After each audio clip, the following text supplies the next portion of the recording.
Hey, I'm Christian, a filmmaker. And I'm Ben, an animator. I'm Emily Macadam, a former pastry chef and current content writer. Hello! And welcome back to the Up and Coming Artist Podcast.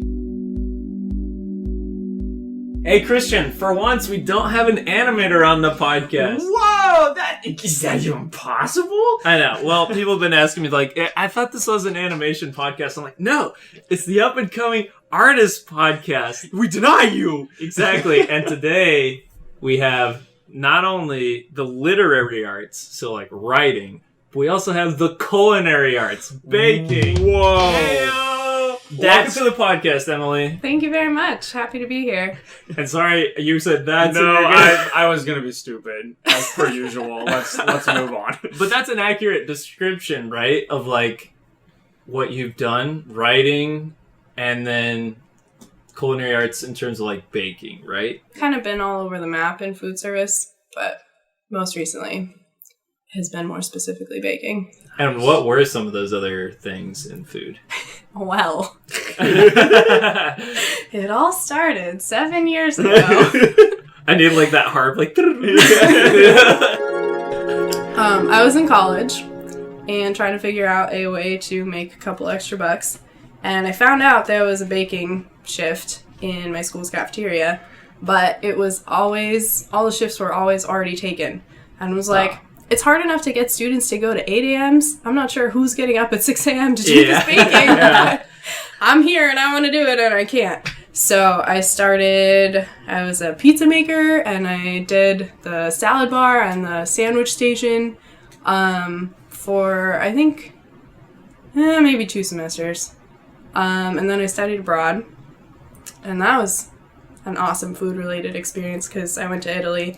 Ooh, nice. You're like, I'm no longer making a pizza. Now I get to eat it. Someone else makes it for me. Yay! And I apologize to every Italian for that horrible stereotype what I were we just saying did. about appropriation? Yeah.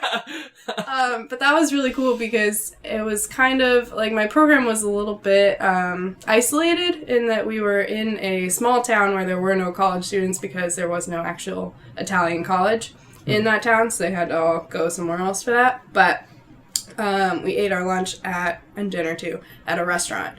And they'd tell us to be there at a certain time, but, Italians are not the most timely people, so we'd show up and have, like, half an hour to an hour to wait for our food, but it became just this really valuable time of conversation, and usually if we were hungry waiting for our food, we were talking about food. Yeah. So it was pretty food-centric, but it was just a really great way to learn a lot about each other, and most of us didn't know each other before this program. So it really facilitated relationships in that way. And then I came back from studying abroad and I got a job at a coffee shop. And they got most of their pastry stuff in frozen, but there were a couple things that we made in-house, which I started doing because this one manager was the only girl who did it and was like, I can read a recipe. So I started doing that there. Then I worked as a prep cook at this vegetarian cafe, and then a line cook at a restaurant my friend was the manager of. I moved back here, I got a job as a pastry chef, and that was a terrible experience. Oh, no. So I think that lasted maybe 4 months, and then I got this opportunity to work one-on-one with this gal who did pastries for a coffee shop. And that didn't last very long either, because it was down in San Clemente and the commute. Oh yeah, no kidding.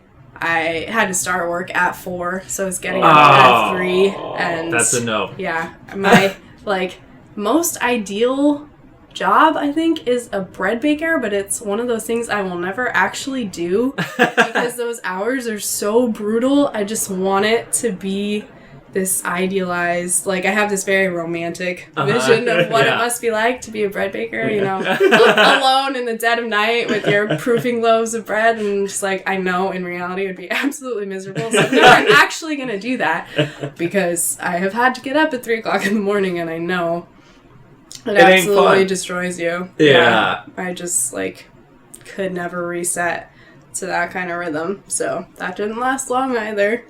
Then I worked for a meal prep company doing all kinds of things. And then it was after that I got hired at a coffee shop to be a baker. And then from there to the restaurant that I just left as their pastry chef. Wow. Easy. That's awesome. It's been quite a trip. Yeah. Now, I feel like we need to take it back for just a second and talk about, like, maybe what got you started in, like, cooking and baking and all that stuff in the first place. So was that, like, your mom in the kitchen? Was that, like... Man, I'm just the master of stereotypes tonight. Is that like... It was actually my dad. How dare you assume things? Yeah, and it wasn't outside on the barbecue. Thank you very much. Yeah. Starbucks cake. Well, okay, I do want to say, I don't think this is where my inspiration came from initially, but for a long time, my dad was getting up early on Sunday morning to make cinnamon rolls. That was a tradition. Nice. So... Boom. See, defy those stereotypes. Middle finger to your Chris. stereotypes. But I think initially my inspiration for baking was the fact that I figured out if I helped my mom, I got to eat the cookie dough before it was baked. And that was pretty worthwhile motivation. Good incentive. There's this picture of me. I think it was taken either shortly before or after my brother was born. So I was like 2.5, and I'm in an apron that's bigger than I am, and it's covered in flour. Oh, yeah. But I'm helping my mom make cookies, and just like the happiest little girl in the world.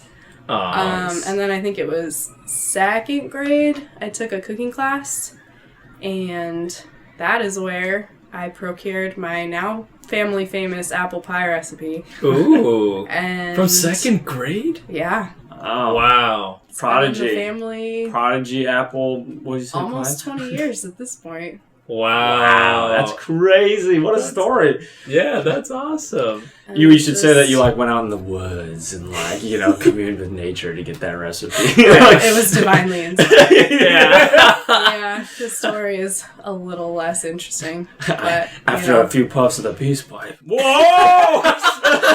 Did I just see that out loud? We just are trying to offend everybody. Oh my gosh, well, that's awesome. Sorry, everybody. So I assume then that you kept up like baking like just throughout till you got to college, or was that like just like, oh, it's a passing hobby, and then you just kind of stumbled upon it like, oh, I need a job in college kind of a thing?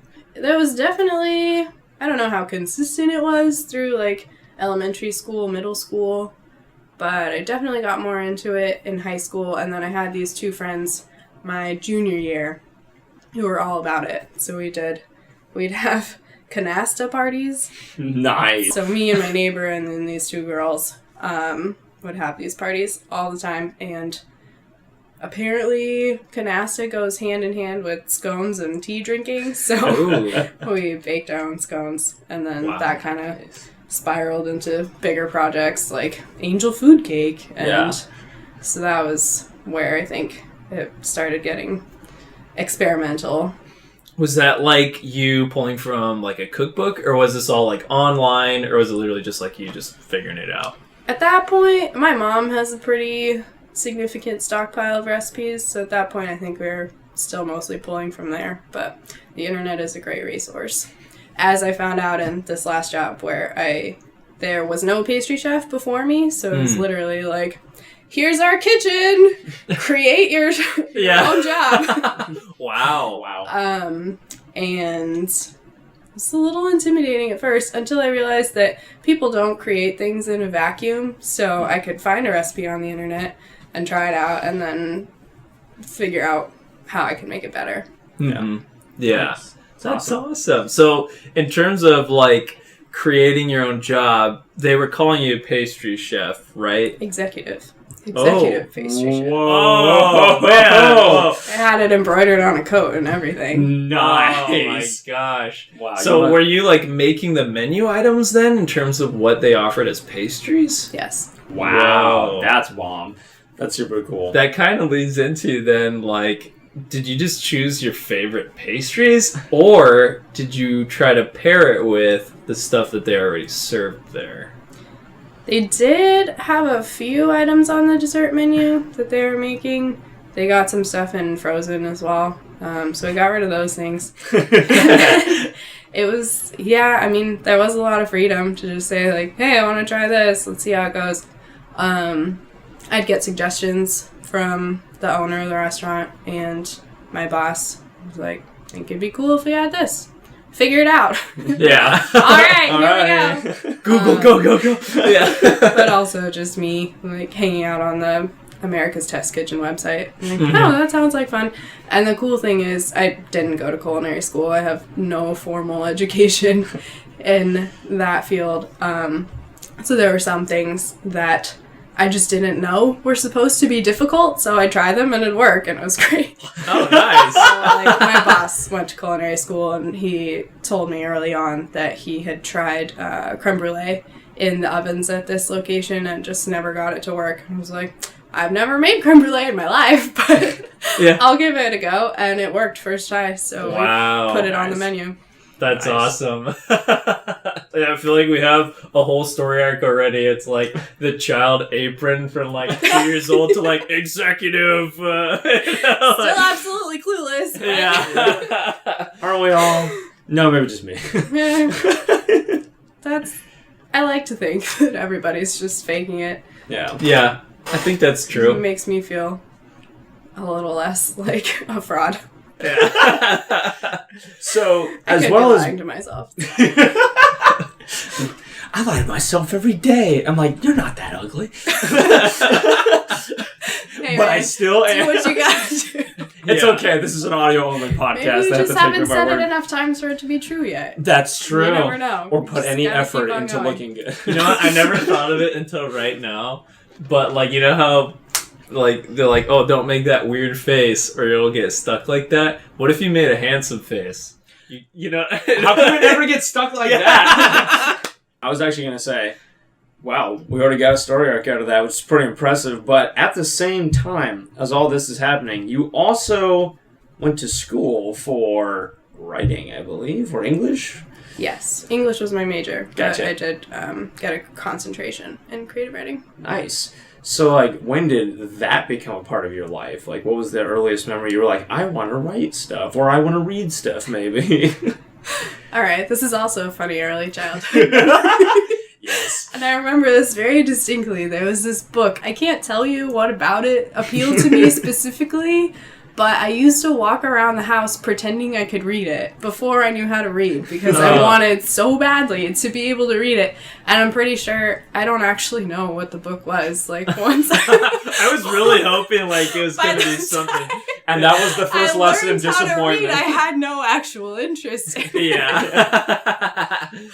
But now I get to put it in cover letters, you know, like, I've been reading since before I actually knew how.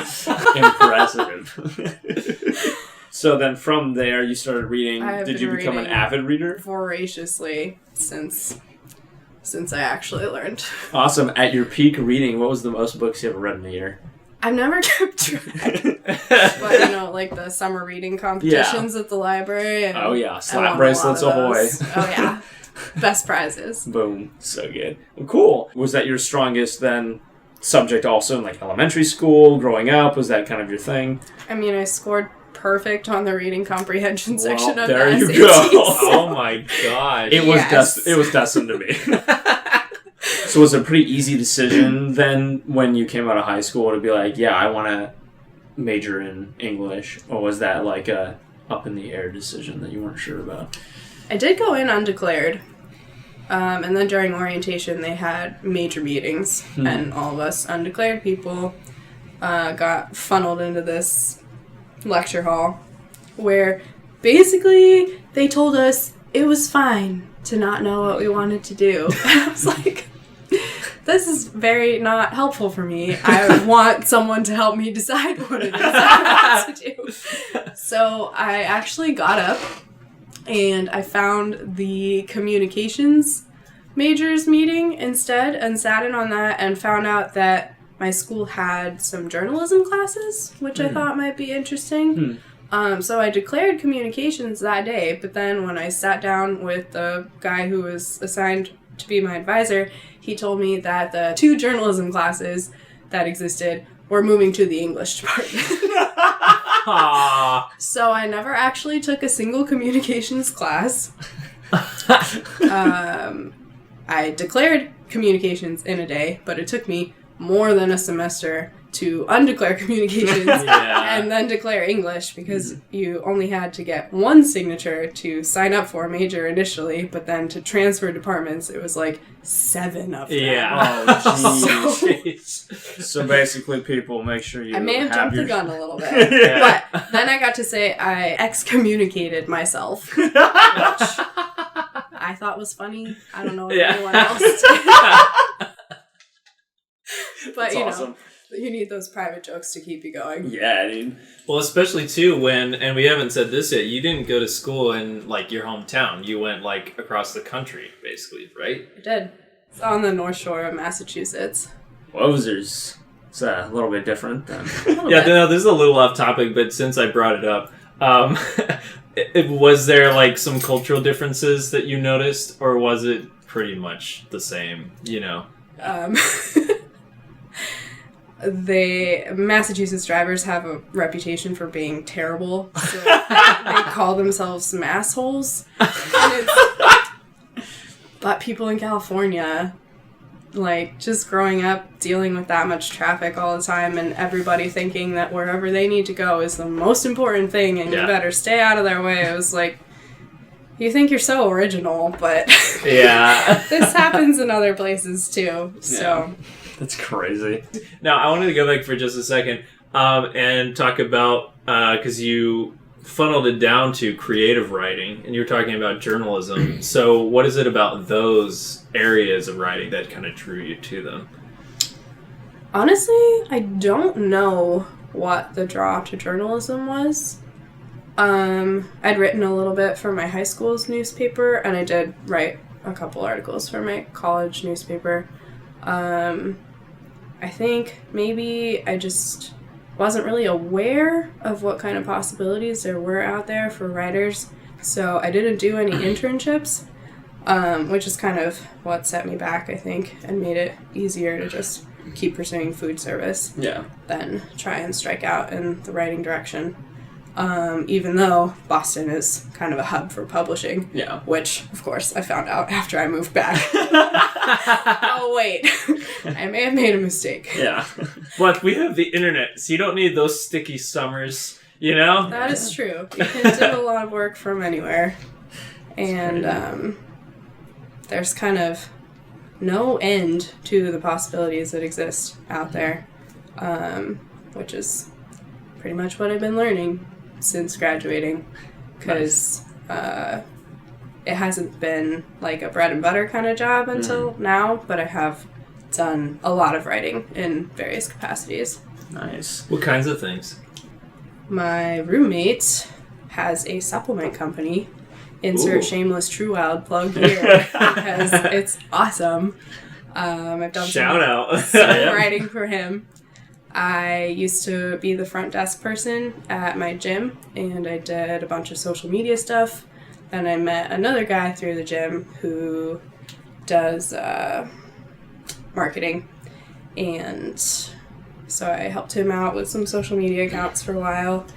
And then the owner of my gym was personal training the CEO of this company called BioCreative Labs, who was looking for a writer. So I was a long-term contracted freelancer for them, and I wrote blog posts and a lot of product copy and their brand story, and I did their about page and kind of just whatever they needed me to do. That's awesome. And they found out I had a Spanish minor, and they're like, we're doing stuff in Spanish, can you edit this for us? And so it's kind of just built on what I demonstrated I could do, and they kept kicking me different projects. Dang, Nice. that's Very awesome. cool. The skills just keep piling up, Christian. It's like baking, we've got writing, and then like social media, marketing. Oh yeah, and Spanish! Jeez Louise. I know. Darn these talented people. I love them and also hate them. At the same time. We mostly just love them. Now, were those opportunities like kind of ones you had been thinking about when you were going into journalism? Like, oh, there's social media is becoming like a big thing now. You know what I mean? I had absolutely no idea at the time. And was that even on like the school's radar? Maybe more for communication, so I might have, learned those kinds of things if I'd stayed in that major, but I pieced out pretty early, so I couldn't tell you. Yeah. So, as far as, people, I know nothing about what an English major goes through, what the requirements are for that. So, for anyone who maybe is not sure what they want to do and they're looking for things to inform them, what kind of stuff would you suggest is, if you're interested in these things, maybe you should consider being an English major, and this is what you can expect going into college as an English major? Well, if you like reading a lot, then it might be a good fit for you. Yeah, a lot of reading, a lot of just intaking huge volumes of information and synthesizing it into a different form that might be more readable or just more condensed.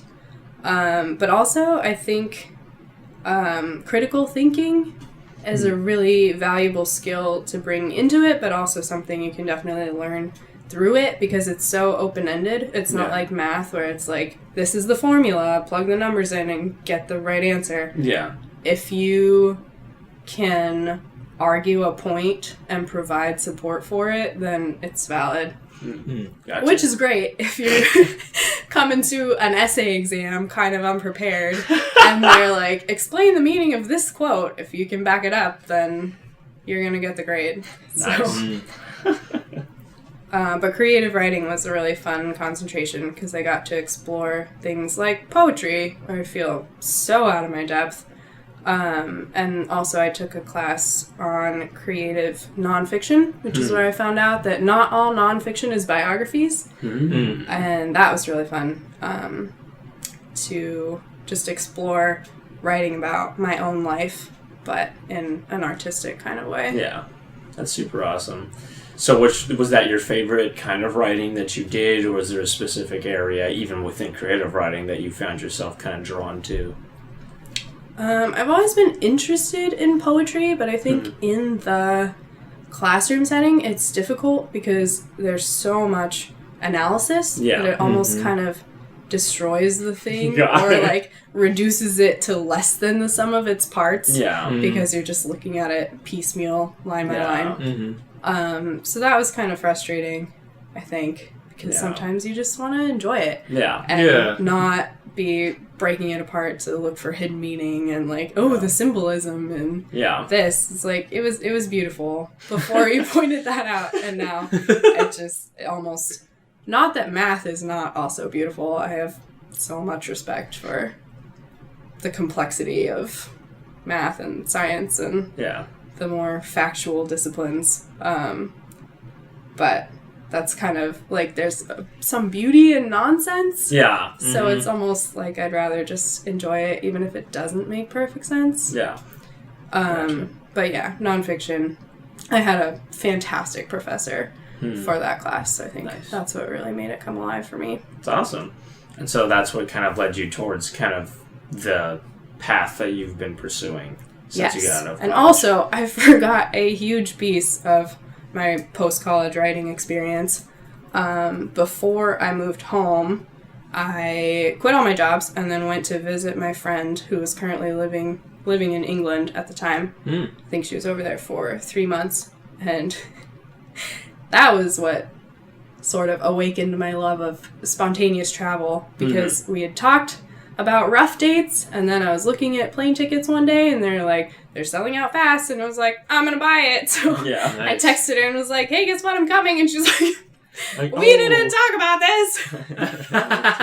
Well, here I come. No, it actually worked out really perfectly because she was busy for the entirety of those 3 months, except for the 2 weeks that I was there. Nice. Wow. Coincidentally, it wasn't she set aside that time for me. But while I was there, she told me about this idea she had where she wanted to start a literary magazine and solicit works from people we knew, but then to expand beyond that, and just kind of create a community of artists who write about life in various forms. And so when she moved back We're from Orange County originally.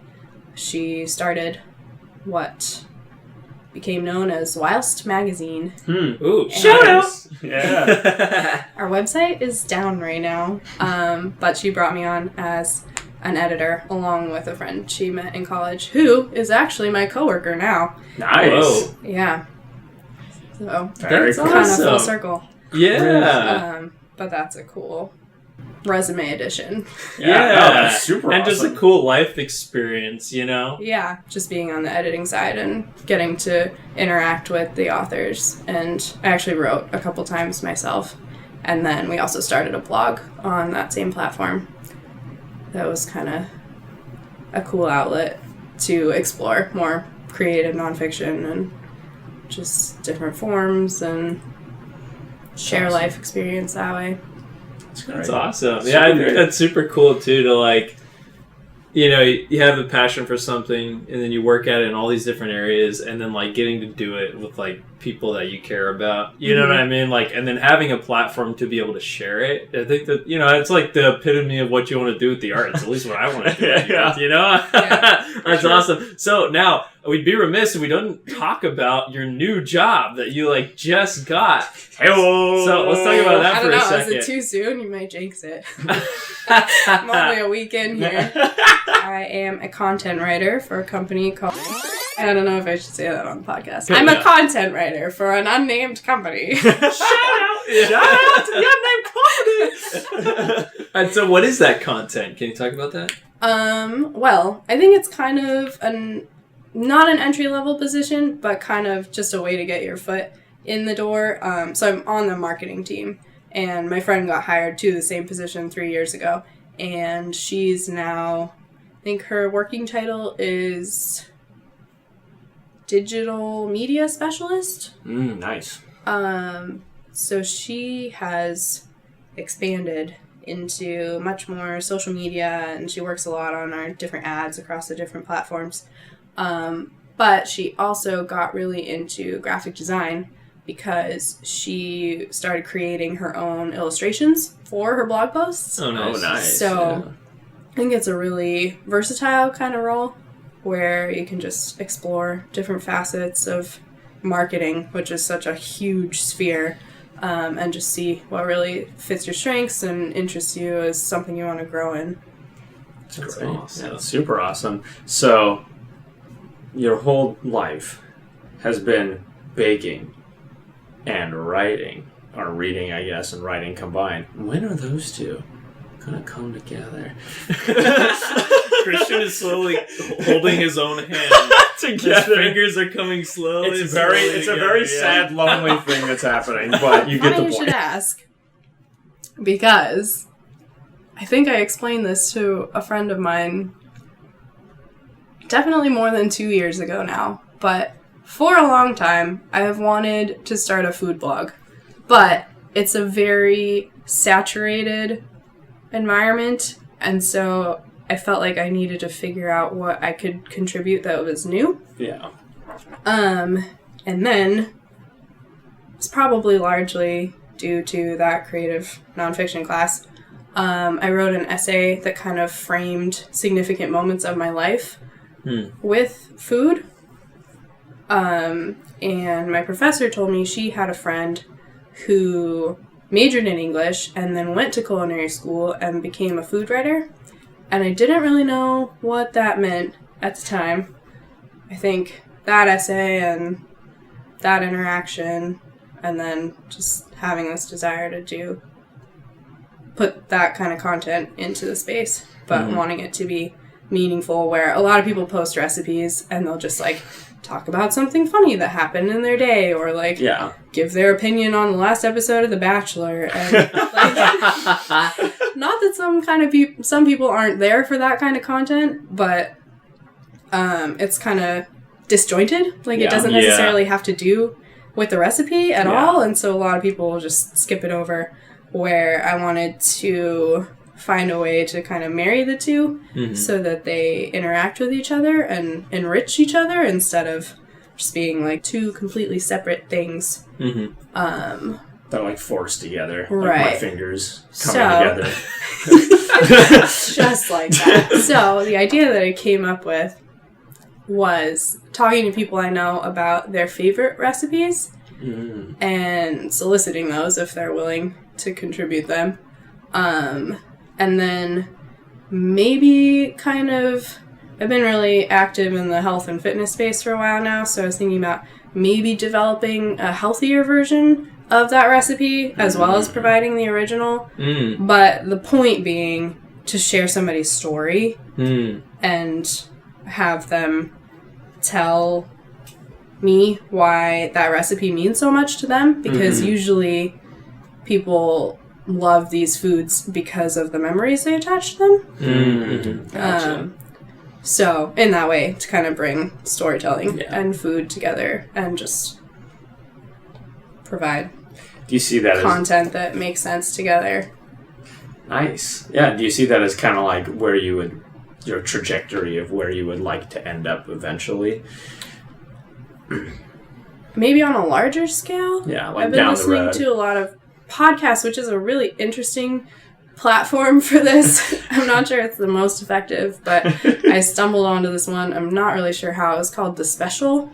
Shut I up. was doing a lot of those on this episode. It was a limited series. I think they had like 5 or 6 episodes where this girl would go to these different cities and talk to people, I think usually people who had grown up somewhere else and then relocated here and were infusing their culture into that city in some way, be it their business or their restaurant or, whatever their profession was.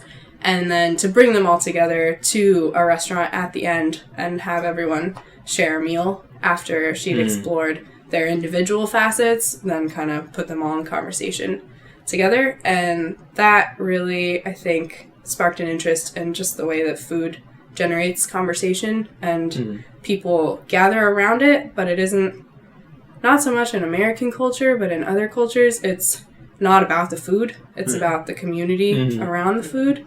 And I really love that.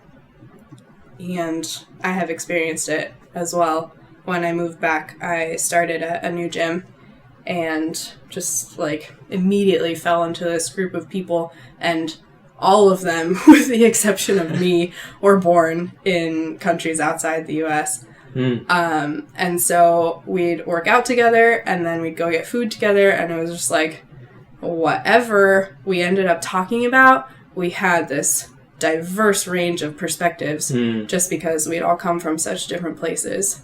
And that was like, those are the most enriching conversations I've had in my life, and really just shaped my understanding of how I relate to people and how much broader the world is than my very limited perspective. Wow. So I'd really love to do something in that vein. I have no idea what it looks like at this point. It almost seems to me like what you're saying is with both of these art forms, they have expanded your mind to the possibilities about the world and the way that you perceive the world and the way you think about the world, and you kind of want to share that almost ideological perspective to other people through these art forms. Does that make sense? Yes. Getting a little bit meta there.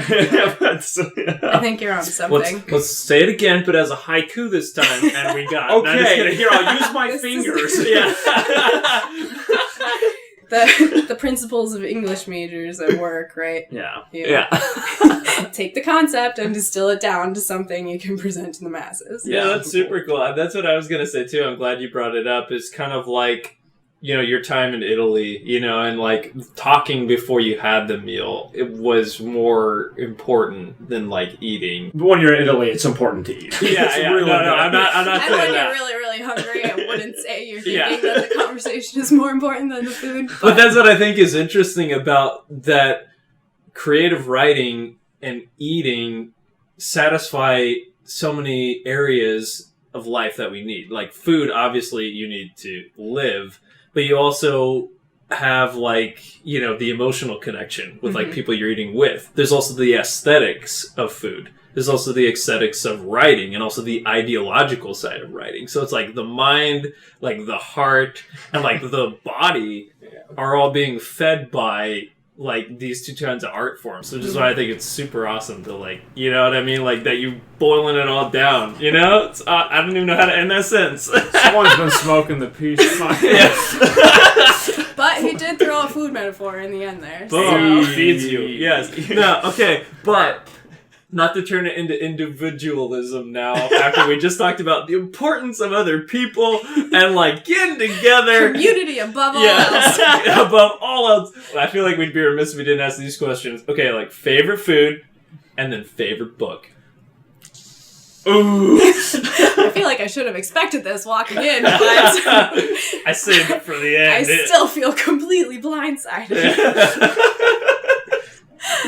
My favorite food is ice cream. Not gelato? Oh, gelato is up there for sure. I went back to Italy last year with the same friend that I originally articulated this blog idea to. Nice. And we ate our weight in gelato while we were in Italy.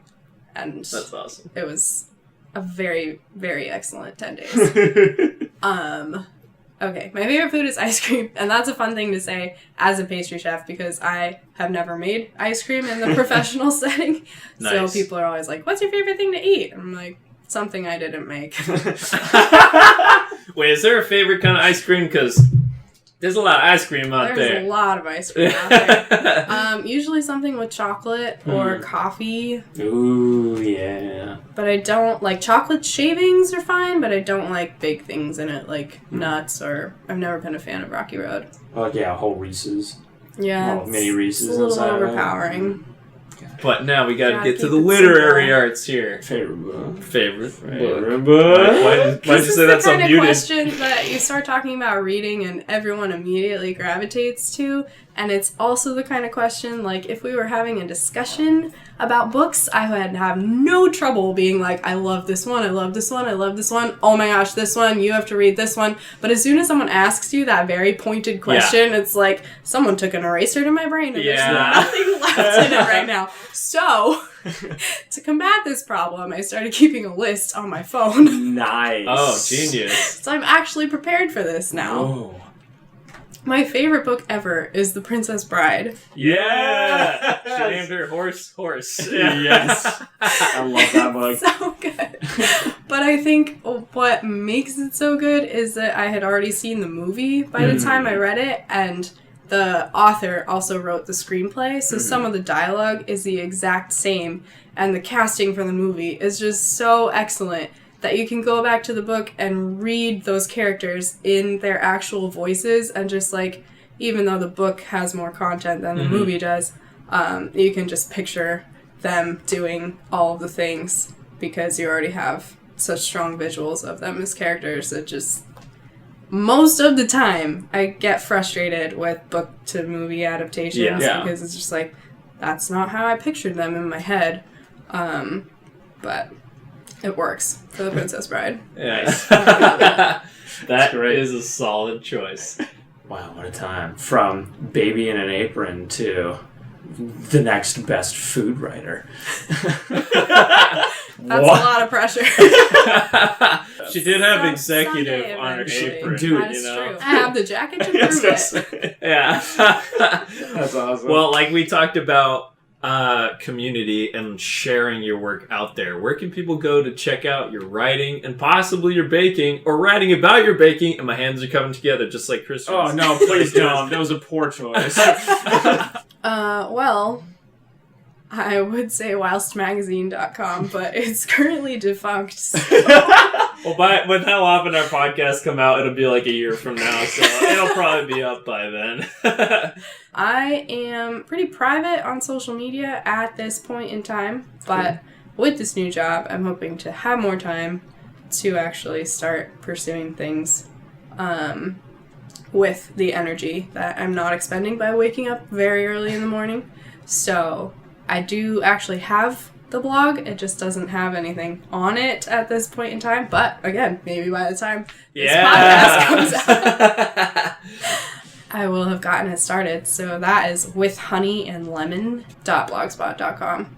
Gotcha. Sweet. Nice. Well, that's awesome. Well, we know you get up early, so we'll end it But anyway, thanks again for coming on. It's been so awesome. We didn't say this at the beginning of the podcast, but we've been friends for like kind of a longish time. Yeah. Like, I say it with a question mark because I'm like there's 13, 14 years yeah. at this point. I'm so glad to be able to get you on the podcast. Talk This is a about good time. something other than animation. I love animation, people. It's just mix it up a little yeah, bit. you gotta shake it up. This is an artist podcast.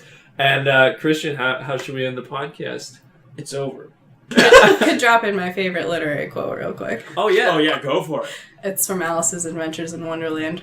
Oh, Alice is trying to figure out how to tell him the story of the crazy adventure she's been on. And she's like, where do I start? He says, begin at the beginning and go all the way until the end and then stop. And that's what we're gonna do. Bye.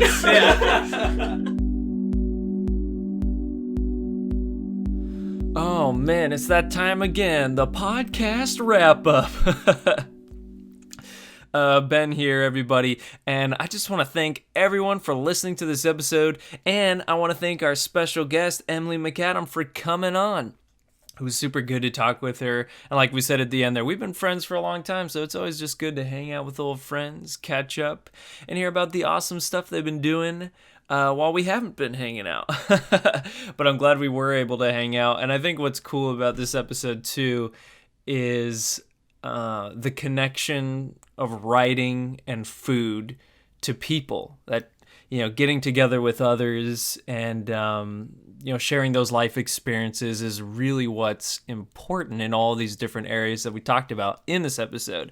And so, as my up and coming artist podcast cheesy transition into more amazing people that we want to share with you, we are still shouting out people from Ground Zero Animation Expo that was back in June.